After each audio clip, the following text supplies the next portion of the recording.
Well, can I see the list kung sino tong 11 na ito na pumayag na Yeah, we will ma-exploit po yung ating environment doon po sa Masungi? They will submit to you those who signed.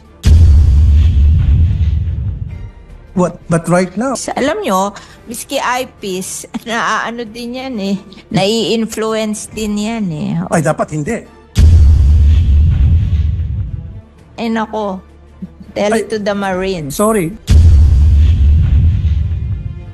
Protection po ito ng mga IPs kasi kayo na po mismo Madam President and your good sponsor, kayo po mismo nagsabi kanina, alam niyo naman yung IPs madaling ma-influence yan eh. Kaya nga po we have this, kaya Madam President, Power dyan, Madam President, DNR. Mr. Pambi. Kaya nga po we have this. Can we allow her please to continue? And you will give you all the time to ask a No, question. Madam President, Yes. ako munang magsalita kasi I'm explaining eh.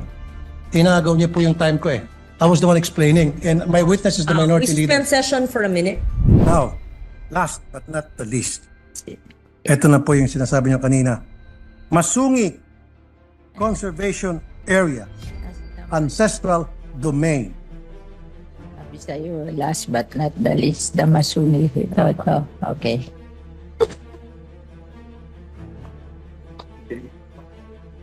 Bakit po pinayagan ang isang wind farm na magtayo doon po sa Masungi Conservation Area na meron pong ancestral domain issue? Talaga pong there's something wrong with the contract with Masungi. Kasi hindi ho pwede yung perpetual. No, I'm not sorry. Let me interrupt. Para hindi na masayang oras natin. I'm not talking about Masungi Foundation. I'm not talking. Mamaya na po natin pag-usapan yun later. What I'm talking is just the Masungi Conservation Area. Not the foundation.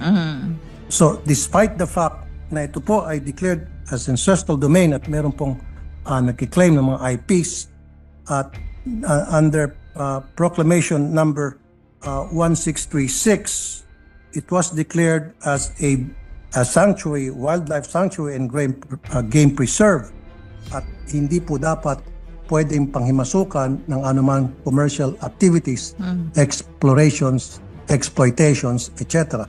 Dahil marami po mga ibon dyan at mga halaman na endemic po sa Pilipinas. In 2020, a proposal to measure the potential of wind energy was given to us by the family processing license. Yes, measure them.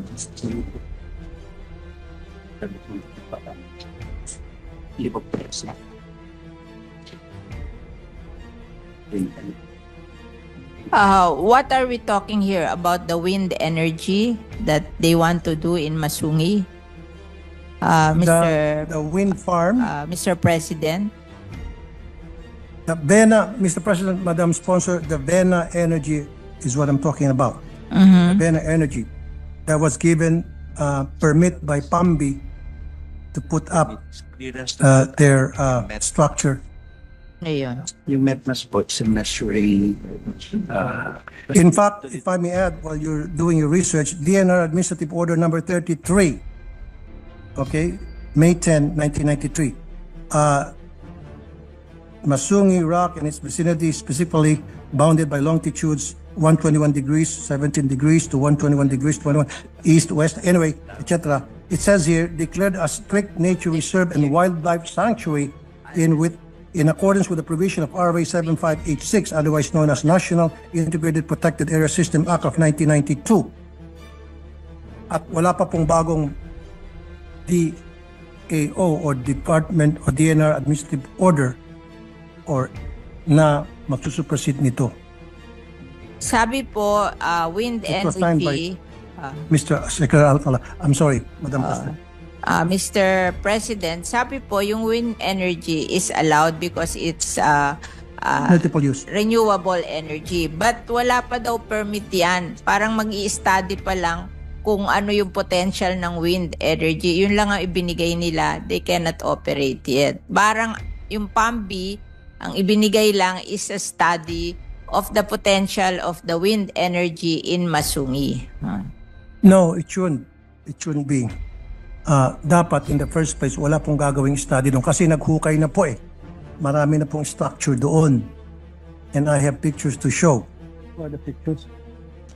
Ang sabi po nila, yung PAMBI, binigay lang is to determine the wind energy. May conflict po eh.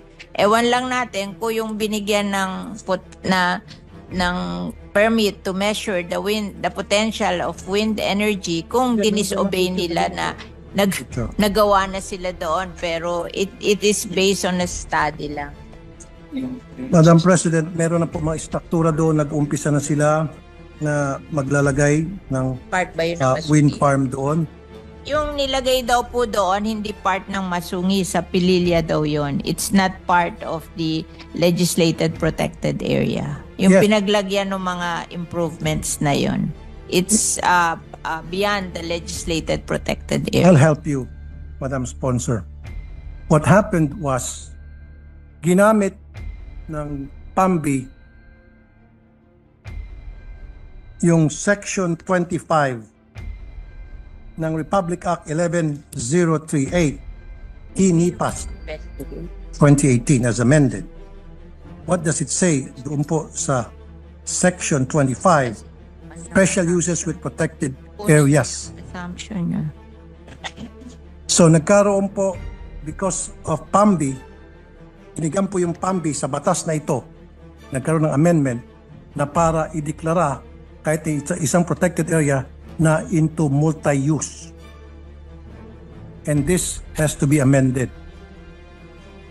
Kasi it runs contrary to the spirit of the law protecting.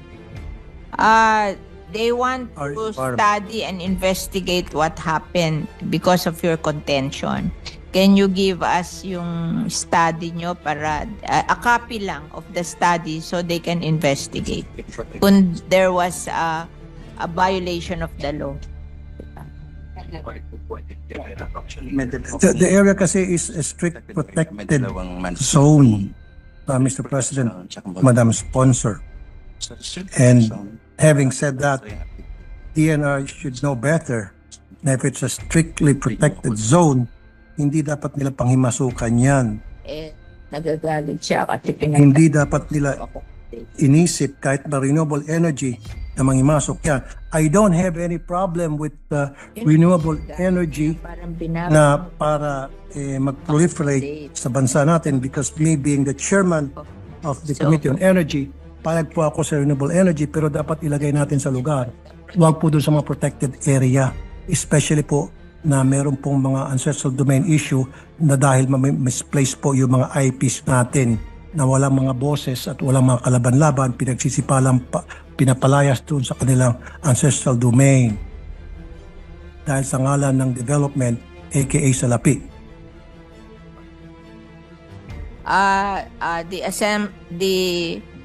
The point of view of the DNR is in every protected area there is a place for strict implementation of the law. They call it the strict protection zone.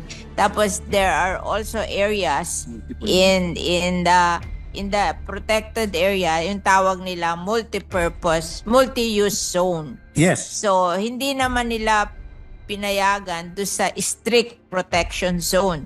Doon lang sa multi-use zone. Exactly. Ayun, kung may other complaints na pinaalis yung mga tao, ganun-ganon, then let's have the complaint and we will investigate. Exactly. Exactly. Thank you very much for that answer, Madam Sponsor. That's exactly what I want you to say. Now,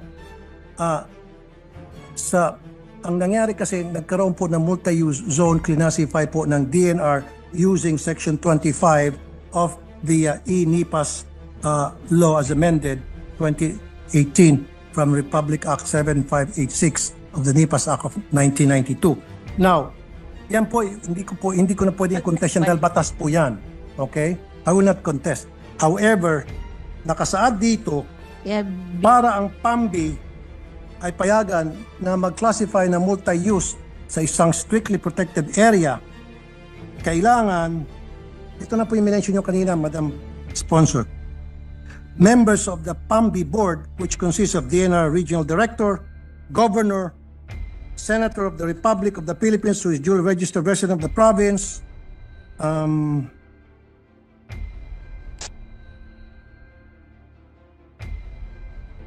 district representative of the congressional district, mayors, chairperson of barangay, regional directors, DA, NEDA, DOST, DND, 3 representative from NGO or PO, 1 but not more than 3 representative from IPs, ICCs, and then 1 representative from the academic institution, and finally, 1 representative from the private sector. Now, gusto ko pong malaman kung nasunod po ba ito na itong lahat ng nakasulat dito sa Section 11 ng Republic Act 11038 2018 as amended ng INIPAS, kung nasunod po ito ng pagbigay po ng multi-use ng DNR sa wind farm na Bernas Energy.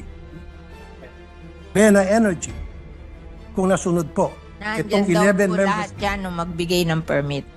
Well, can I see the list kung sino tong 11 na ito na pumayag na ma-exploit po yung ating environment doon po sa Masungi? Sa amin, yun yung mga local mahilig. I need the list of those people na pumayag na i-exploit natin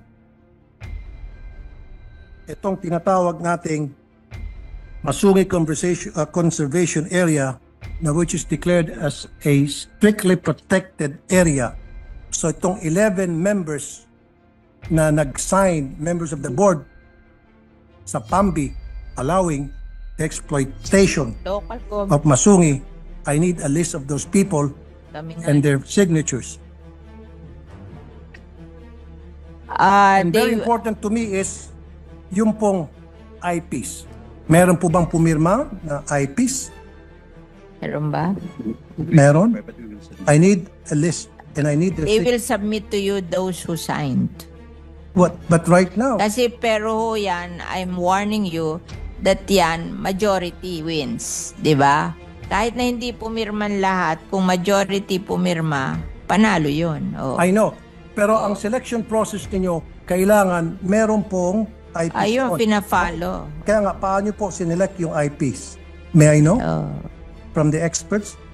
Baka hindi naman pumirma yung eyepiece. Alam nyo, miski eyepiece, ano din yan eh. Nai-influence din yan eh. Ay, dapat hindi. Eh nako, tell it to the Marines. Sorry. Tell it to the Marines. Dapat hindi po. Kasi, kawawa na po yung mga IPs. Sa legislated protected area, nangyayari yan. Yung mga barangay na i-influence eh. Kawawa naman po yung mga IPs. Kulang nga po sa pinag-aralan, kulang po sa kaalaman, and then i-exploit po natin because we're saying na madali silang ma-influensyahan. Dapat we try to help them to make sure that they will not be easily influenced so that gagawin po nila kung anong tama para sa kanilang proteksyon. Oo nga, hindi siya maniwala na yung IPs pumirma. Kaya huwag mo na sabihin sa akin, ako alam kong pwede yun, pero siya ayaw niya. Kaya isigay niya na lang kung sino yung pumirma. Diba? I'll help you. Would you mind if I'll help you? Yeah. You're very welcome, Mr. Okay. President. Kasi bago po mapili ang isa o dalawa o tatlong IPs na sumama po sa PAMBI sa selection process. Number 1, dumadaan yan sa Indigenous Political Structure or IPS. Okay? Ano po yun? It consists of tribal leaders that have exclusive right na para magpadala po ng representative nila kung hindi sila mismo ang sumama doon sa PAMBI. Number 1. Number 2, dapat dumadaan po sa tinatawag na FPIC, Free and Prior Informed Consent. Process ito na ipapakita na itong IPs were not coerced and were not influenced, just like what the good sponsor said na madaling na influence. Kaya nga pumapasok itong proseso to make sure na hindi po sila na-influence, hindi po sila na-coerce. Ito po yung FPIC. And finally, evidence to 1 and 2 I mentioned, dapat may certification precondition or CP. Documents from NCIP, pirmado na nagkaroon ng tamang proseso at pumayag ang IPs community.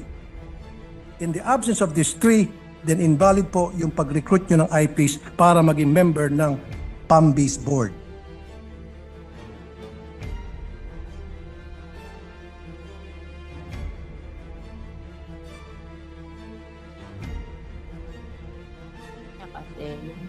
influence.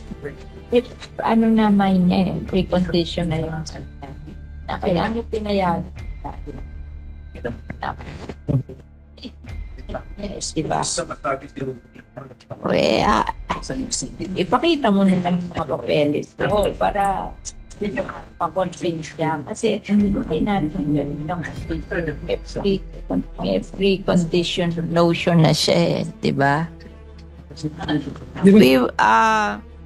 Mr. President, we will just submit all the papers available to the DNR about the action of the PAMB. We just want to reassure you that it is not yet a permit to operate the windmill. It's just a study to find out the potential of the wind farm here in the legislated. Thank you, Madam President. Thank you, good sponsor. Yes, I definitely agree with you. So, I need to see the CP, Yes. Certification of Precondition signed by the NCIP. Kahit na testing pa yan, kasi ang nakalagay sa batas, kahit na testing, dapat hindi. Doon sa mga lugar na merong issue sa ancestral domain. Kaya nga po dumadaan doon sa tatlong sinasabi kong steps. Without those, then invalid po yung mga nakapirmang IPs doon. So I need a copy of the CP na pirmado po ng NCIP because kanina lang po tumawag ako sa NCIP, wala po silang pinipirmahan na CP allowing the exploration, the testing of anything whatsoever commercial doon po sa Masungi conservation area. Now, if you cannot show me CP, again, I will defer the budget of the DNR in favor of the IPs. Can we defer? Do we have time to i-defer?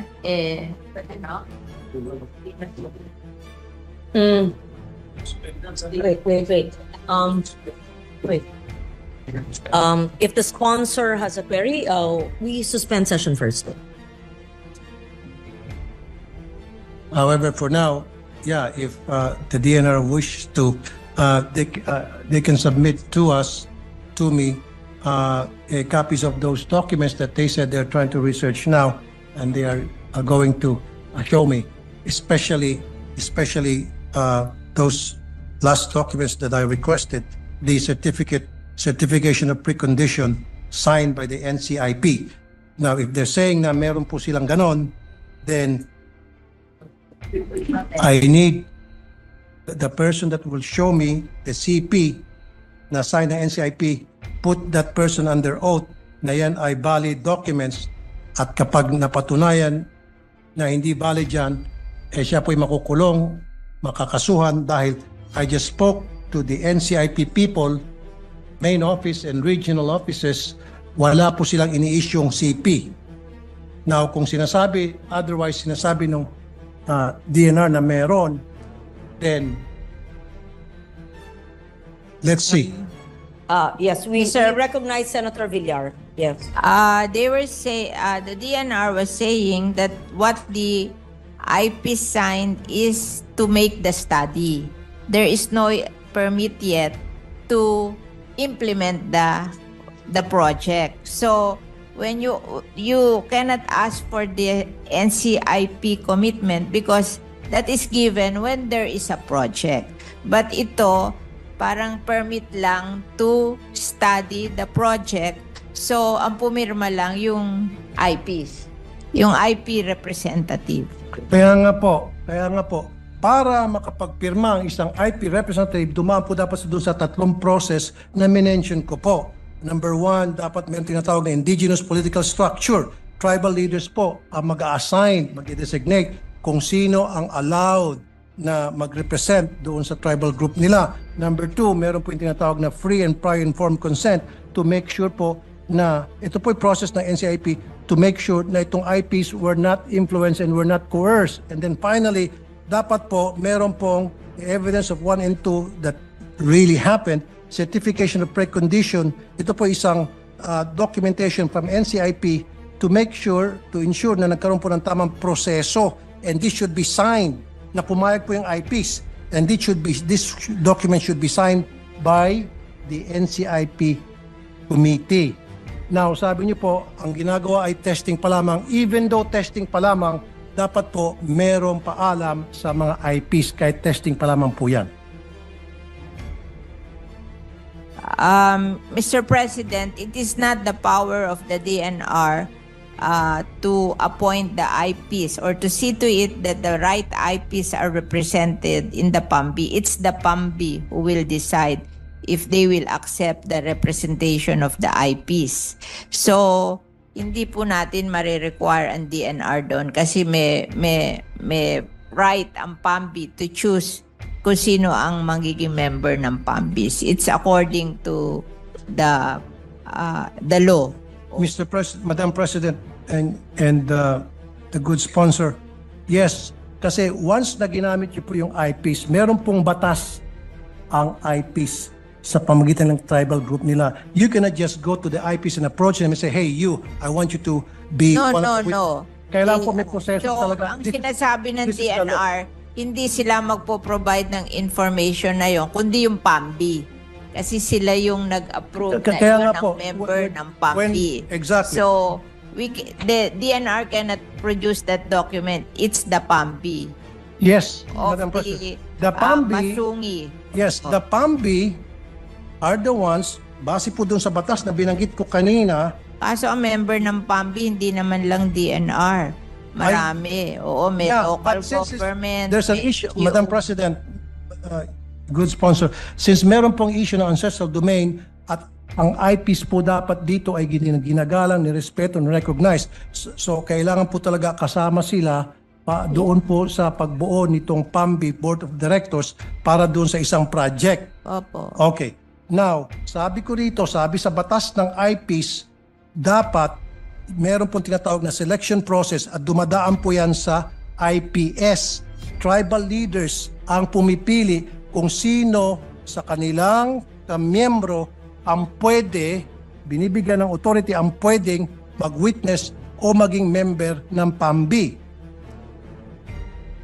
Hindi po PAMBI, pwedeng basta-basta na lang po natin hindi. ituturo kung sino dyan sa protection po ito ng mga IPs kasi kayo na po mismo Madam President and your good sponsor, kayo po mismo nagsabi kanina, alam niyo naman yung IPs madaling ma-influence yan Kaya nga po we have this, kaya PAMBI, Madam President, power dyan, Madam President, DNR. Mr.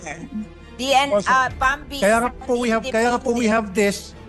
But, may we just request, both, of course, Your Honor, the sponsor, can we allow her please to continue? And you will give you all the time to ask the No, question. Madam President, Yes. ako munang magsalita kasi I'm explaining Tinagaw niya po yung time ko I was the one explaining and my witness